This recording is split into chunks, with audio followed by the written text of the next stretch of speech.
Arrivé à ce point du tutoriel, nous allons maintenant nous intéresser à l'action à effectuer une fois que le formulaire est bon. C'est-à-dire que les données qui ont été saisies par l'internaute sont valides. Alors rappelez-vous que dans l'introduction, je vous ai expliqué qu'au départ, j'étais parti vers une solution mail et que finalement, je vais m'orienter vers une solution avec une table custom dans la base de données. Mais avant de faire ceci, je vais quand même vous parler rapidement de la solution mail pour ceux qui seraient intéressés et qui voudraient le faire.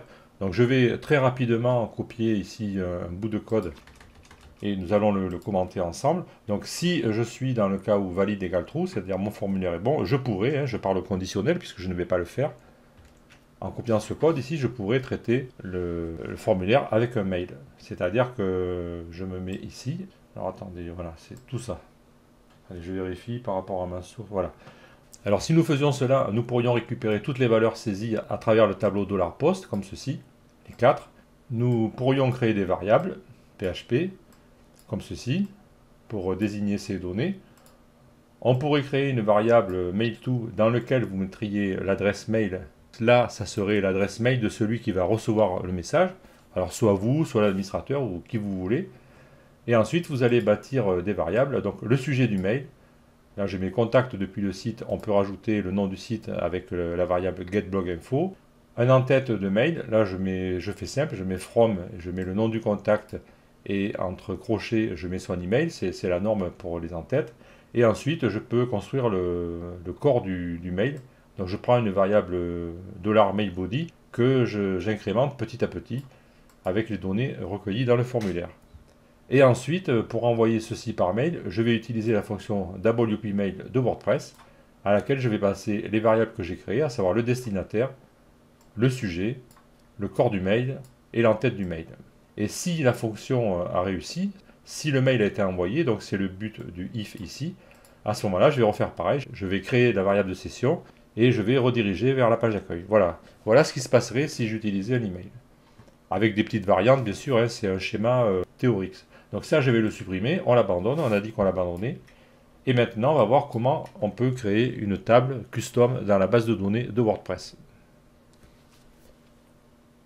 Afin de pouvoir interagir directement avec la base de données de notre site, WordPress met à notre disposition un objet qui s'appelle $WPDB. Et cet objet contient une multitude de fonctions et de méthodes qui nous permet de placer des requêtes et entre autres de créer des tables.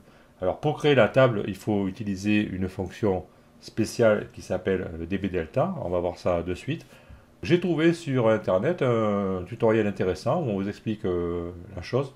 Donc là, la personne s'appelle Christiane Lagacé. Là, vous voyez l'adresse, là, l'URL. Vous pouvez chercher avec ce nom et ajouter des tables personnalisées dans un thème et vous retrouverez la page. Et là, on vous explique en détail comment ça fonctionne. Donc ça peut vous servir de référence, mais nous allons le faire ensemble. Donc je reviens dans le code. Au préalable, alors ici je vois que c'est pas sauvegardé, là, je vais enregistrer le fichier quand même. Je vais maintenant intervenir à nouveau dans le fichier function.php, mais je vais mettre pas mal de code et je n'ai pas envie que le fichier function.php ça soit un spaghetti de code. Alors je vais créer un autre fichier que je vais mettre à part dans le dossier includes qu'on avait déjà utilisé et je vais le charger dans mon fichier function.php, ça sera plus propre. Je vais me positionner dans ce fichier function.php juste après le chargement des scripts, par exemple. Voilà, ici. Et je vais insérer un petit bout de code, comme ceci. Alors j'ai mis un commentaire, un pavé, opération pour le formulaire de contact. Et je vais simplement charger le fichier que je vais créer, qui va s'appeler buildContactForm.php. Donc je peux déjà copier le nom pour l'avoir dans le presse-papier. Et je vais créer de suite ce fichier dans le dossier includes. Alors là, j'enregistre mon fichier. Je reviens ici dans mon arborescence au niveau du dossier includes. Je fais file, new file. Je fais enregistrer sous. Et donc je fais bien attention de l'enregistrer dans le dossier includes. Et ici je colle ce que j'ai copié, à savoir buildContactForm.php. Je fais enregistrer. Il est ici. Je vais mettre mes balises PHP, voilà, comme ceci. Alors souvent, quand on inclut comme ça un fichier PHP depuis un autre fichier PHP, on conseille souvent de ne pas mettre la balise de fermeture, pour éviter certains problèmes. Donc on peut s'en passer. Et là, je vais juste mettre pour l'instant die coucou, comme ceci, pour tester que mon fichier se charge bien. Il faut toujours faire ça parce que si vous avez mal orthographié votre include ou si le nom du fichier n'est pas bon, il ne se chargera pas. Et donc il vaut mieux de suite lever ce problème. Donc j'enregistre, je reviens sur le site, au niveau de l'administration, je rafraîchis, il me dit coucou, donc c'est bon, mon fichier se charge, il n'y a pas de souci. Je peux revenir, je peux enlever ce coucou et je peux refermer ici la sidebar. Décidément, j'ai du mal, voilà, comme ceci. Maintenant, nous allons ici créer notre table dans la base de données. Maintenant que vous connaissez bien WordPress, vous savez comment ça se passe. Donc, traditionnellement, on exécute une fonction après l'avoir attachée à un hook. C'est donc ce que je vais faire ici en collant ce bout de code. Le hook que nous allons utiliser s'appelle After Switch Theme, puisque l'opération n'a pas besoin d'être réalisée à chaque chargement de page. Donc elle va s'exécuter une seule fois. En fait, on testera aussi si la table existe ou pas avant de créer la table. Donc en théorie, on va la créer qu'une seule fois. Mais pour éviter de déclencher la fonction à chaque chargement de page, on va la coller ici dans ce hook qui est utilisé uniquement lorsque le thème est mis en place. Et nous allons définir l'intérieur de la fonction. Ensuite, nous allons rajouter ces deux lignes qui sont systématiques. À chaque fois que nous allons traiter avec l'objet $WPDB et la base de données, nous allons devoir le globaliser pour le rendre accessible avec ses propriétés et ses méthodes. Ensuite, traditionnellement, on va définir le nom de la table en prenant le préfixe, ici, de la base de données, et le nom que l'on veut donner à la table. Alors le préfixe, il est stocké traditionnellement dans le fichier wp-config.php. Alors je l'ai déjà ouvert ici en onglet. Le fichier wp-config.php se situe dans la racine de votre site WordPress, pas dans le dossier wp-content, dans la racine. Et c'est lui qui contient d'ailleurs les éléments pour se connecter à la base de données et compagnie. Et si vous descendez un peu plus bas, ici vous avez le préfixe de la table. Enfin, le préfixe des tables. Par défaut, c'est WP underscore. Et bien sûr, on vous conseille, lorsque vous installez WordPress, on vous propose de le changer. Et il est recommandé de le faire et de mettre une chaîne de caractères un peu plus compliquée. Mais ceci dit, le préfixe est ici. Donc, $table préfixe. Et ce préfixe, on peut l'atteindre ici, avec la propriété préfixe de l'objet WPDB.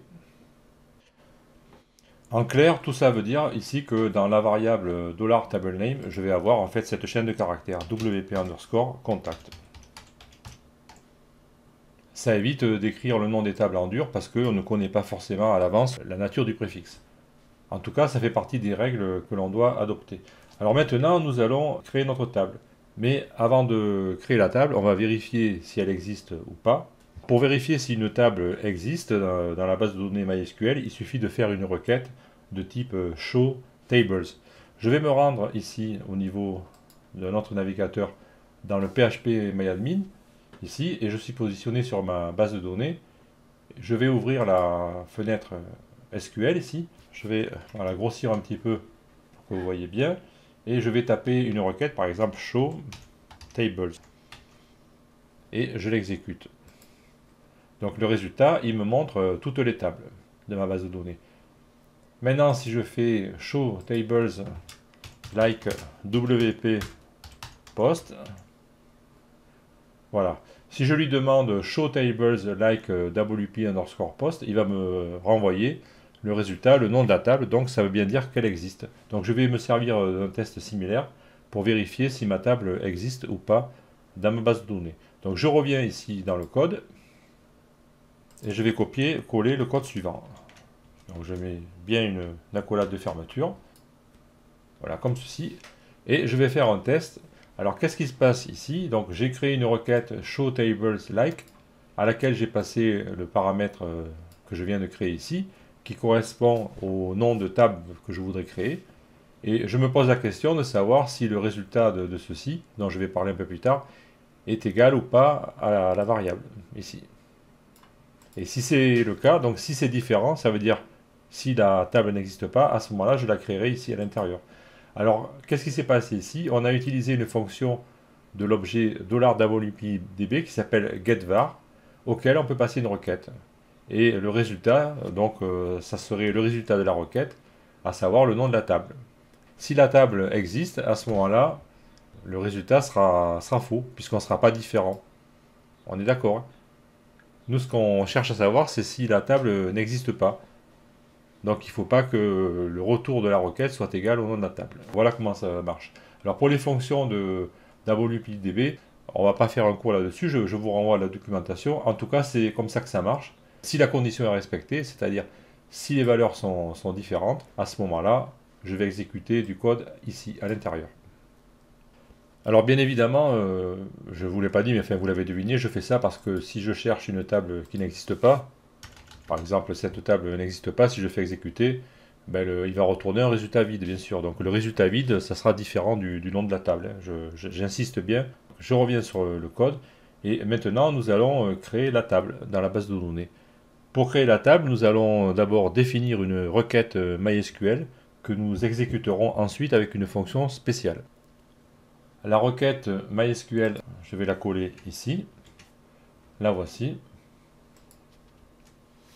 Donc je fais une requête de création de table. Alors là c'est du MySQL, hein, je vais assez vite, on n'est pas dans un tuto MySQL. Mais bon, c'est simple, je nomme la table ici. Je vais créer un champ pour l'identifiant de notre message. Je vais créer un champ pour désigner la date à laquelle le message a été créé. Donc ça, ce seront des champs qui ne seront pas saisis par l'utilisateur, qui seront créés automatiquement. Et ensuite, on va récupérer ici les 4 champs saisis par l'utilisateur, à savoir le nom, le mail, le téléphone et le message. Après ça, je vais définir comme clé primaire l'identifiant, CTC ID. Et je vais aussi lui mettre la valeur auto-incrément pour que l'index s'ajoute automatiquement. Ça sont des choses courantes. Je vais aussi définir un index sur la date. On ne sait jamais si plus tard on veut trier sur des dates. Ça nous faciliterait les choses.